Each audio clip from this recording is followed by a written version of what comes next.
Donald Trump is without a doubt the most unique president in the history of the United States. He's a more divisive character than any than we thought was possible, I guess. And for me, that makes him a subject of some fascination from a psychological point of view. And I've been reflecting on his relationship with the shadow archetype and where that Trumpian energy has come from. That even though he lost the election, he won the previous one and he got a large chunk, almost half of America, voting for him in this election. So he's not, he's a force to be reckoned with in some sense.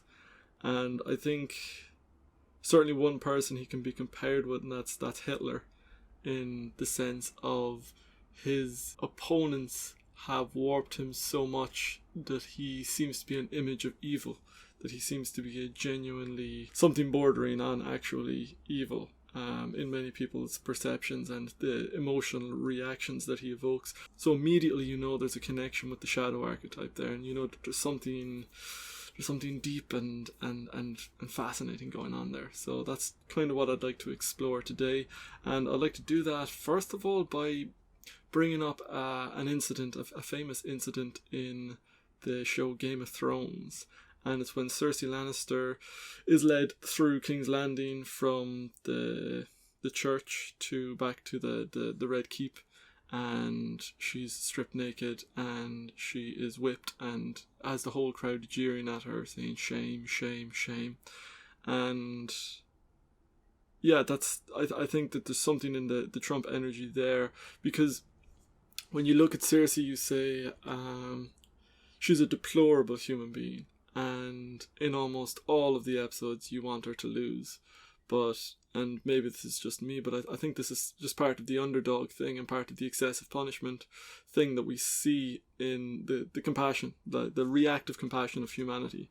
That at that moment, the desire for the religion, the sparrows, the High Sparrow's religion there, the desire for that to fail, for them to be defeated, for them to be humbled is greater than Cersei there. There's a compassion, well, certainly that I felt for Cersei there, that I wanted her to rise there, and I wanted her to get her vengeance because it was such an over-the-top and excessive kind of thing. Now, maybe many people felt vindicated by it, and that would be interesting, actually, considering it's a fictional character. But I certainly had that reaction. And I think that dynamic right there maps surprisingly well over onto the Trump thing. Now I'll just tell you another incident before I string those together about a friend of mine who was very into Trump at first whenever Trump won the election 4 years ago, and he would become more adamantly in favour of Trump the more time he spent on Twitter. And what it was he'd look at the comments underneath Trump's tweets or other tweets about Trump, and the vitriolic hatred, the bitterness, the rancor of people attacking Trump. And of course this happens the other way as well, the Trumpian fans attacking back, and the rancor of that. But the fact that it was so over the top, and because of the way Twitter often works, you just see these negative comments before you get to the ones that are pro-Trump. So you'd get all of this, and it just seems like he said one thing and you've got 1,000 people shouting him down. So that kind of plays into our thing of the underdog, and that ties over quite well onto the Cersei thing. Because what do you have with Cersei? So you have Cersei, who's a deplorable human being. Everyone knows it. No one would really seek to defend her integrity in any way. And yet there's a feeling with that scene that it's excessive, or that it's cruel. And when there's that much of an imbalance, when an entire city is against her, or when you've got so many people coming down hard on Trump, you kind of you want to defend the weakling, even if they're deplorable in some way. And I think that actually is a lot of the energy that garners around Trump. Certainly a large portion of it. So when my friend stopped going on Twitter, the less he went on Twitter, the less he was adamantly for Trump, because in his sober mind he could see that like Trump was not an admirable person, and that Trump said a lot of stupid shit and has done a lot of stupid shit. But the thing is that like when the people are attacking him, so when it's so over the top, that's when you want to undo that. That's when you want to kind of come to his defense, and it makes his side more cohesive. It glues them together more, because of that you have a them to defend the us against, and that's the kind of cohesion that keeps the group solid together. And I think the other map over between Cersei and Trump there is the High Sparrow, and that religion are quite virtuous. So again, to tie into the shadow archetype, the brighter the light, the darker the shadow. And this is kind of in the psyche, the more those things are polarized, the light and the darker the dark becomes, the lighter the light becomes. And really we're just streaky grey human beings. We're combinations of these things. We're the black and the white, and we're muddled together, and every human is flawed. And I guess that's, in the Christian myth, is not just like part man, but it's part the taintedness from original sin that comes with being human, mixed with the divinity. And that's really what we are. We're sinners and we're gods in one, and we're mixed. And I think that's what the Christ myth kind of is that blend of those things. And so when you look at the Circe and High Sparrow dynamic there, you've got extreme evil and extreme righteousness. I wouldn't even say good, it's righteousness. And that's kind of the difference, is that good kind of would really probably tread the line in the middle. But you've got the righteousness and the virtue of the High Sparrow. He's very ascetic, he's very faithful, he's very almost zealously, he's a zealot, he's zealously religious. Whereas Circe has no scruples, no morals, and will screw anyone over. And so you've got the two of those, and they become very, very polarized. And in that scene, you see, certainly for me again, just that desire to almost protect Circe there. I don't know if that's just a reactive human thing, but just when someone is getting unjust punishment, it seems like over the top punishment, then you want to defend them. And I think that's what happens with Trump, is that when people don't identify with that attacking group, and if you're more in the middle, you can see Trump is a bit of a deplorable human being. You can see these people are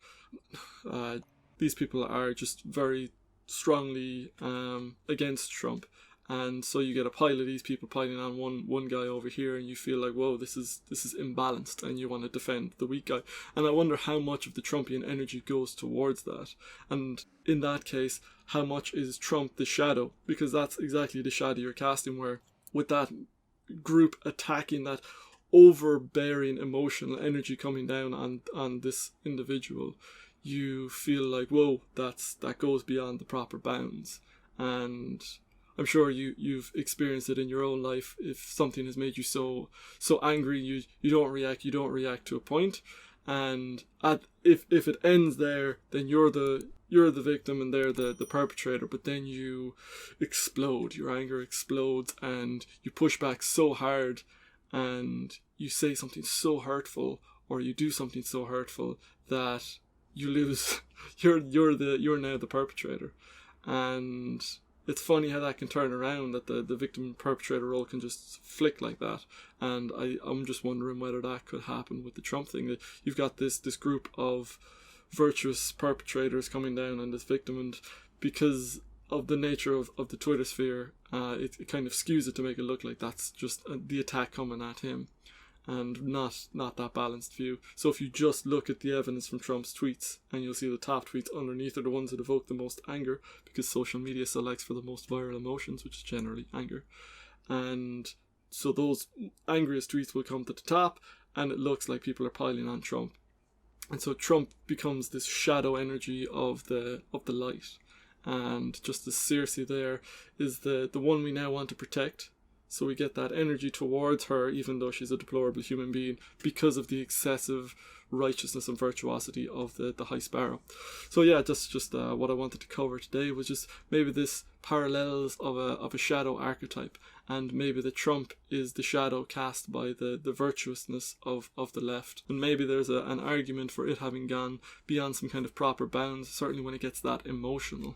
And so we want to stay sober and not get intoxicated with the righteousness and the virtue, and not to get swayed by the reactive emotion of wanting to protect the underdog, and to actually just see it that they're deplorable, and somehow to just find that middle ground that isn't emotional. So that would tie in with the stoic thing of not being led by your emotions, but to find the reasonable ground, find the sober ground where you're not reacting emotionally and where you're just standing on solid ground and you're seeing the situation as it is, rather than the reactive thing of either being driven by your emotions to attack Trump or to react by wanting to protect him.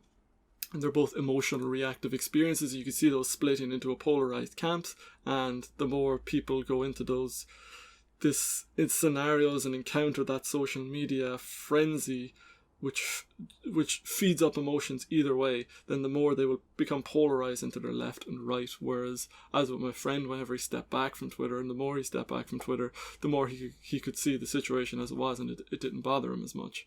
But it's so easy once you get in there to become intoxicated with those emotions again. And so it's just, I guess it's just a caution. That's a danger that social media is going to have, because it favors emotions that are more viral, and it's much easier to like and support and share a comment that is full of anger and righteousness than it is, say, sadness or happiness. Because why are you going to share someone else's happiness unless it's something special? Why are you going to share someone else's sadness? That seems kind of weird. You want to be compassionate. That's kind of the hard thing to know the reaction to. Whereas anger just seems so right. It's just like, yes, we need to share this. We need to get this message out there. So righteous indignation is a very viral emotion, and I think that has led to the polarization more. And we could maybe just see Trump in that sense as the shadow of the new left, just as Cersei, that compassion for Cersei that I felt in that scene, is the shadow of the High Sparrow, that excessive righteousness pushing down. Hope you've enjoyed that episode, that thought for the day, and if you have, please subscribe if you haven't already. Otherwise, I shall see you next time. Thank you for watching.